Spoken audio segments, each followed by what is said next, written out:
Saya pun nak berkongsi kebaikan. Assalamualaikum warahmatullahi taala wabarakatuh. Nama saya Muhammad Faiz bin Mazlan, berniaga santan dan kerisik. Santan berniaga di Pasar Temerloh. Okey, CBP ni saya kenal daripada Arwah Nu.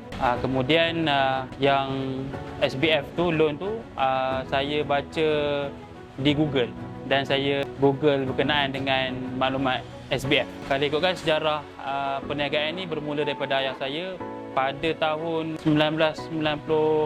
Kemudian pada 2019, lepas saya selesai belajar, saya sambung perniagaan ni.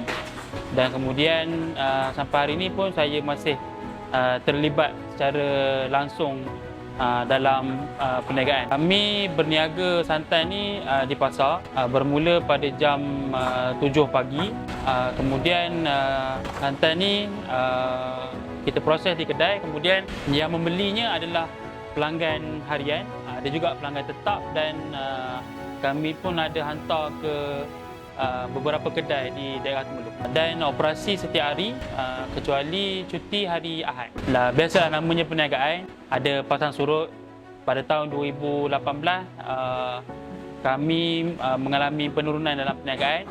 Kemudian pada 2019 lepas saya take over niaga ni dah semakin baik. Kemudian negara kita dilanda Covid, jadinya adalah beberapa perubahan dalam pola perniagaan. Kemudian pada 2024 saya buat pinjaman dengan Co-op Bank untuk buat beberapa naik taraf di bahagian mesin dan kedai.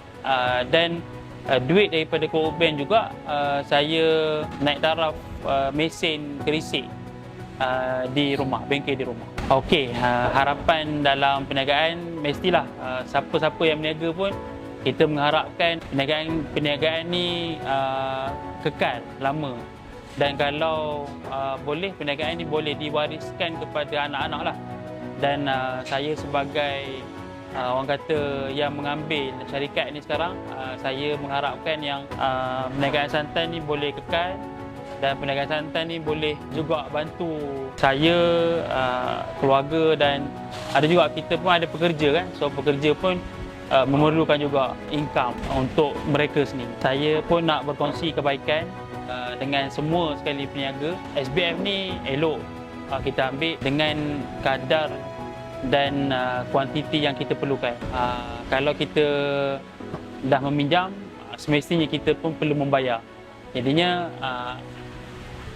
ambillah SBF ni untuk keperluan perniagaan, dan gunakan sebaiknya untuk mengembangkan dan meneruskan lagi perniagaan kita.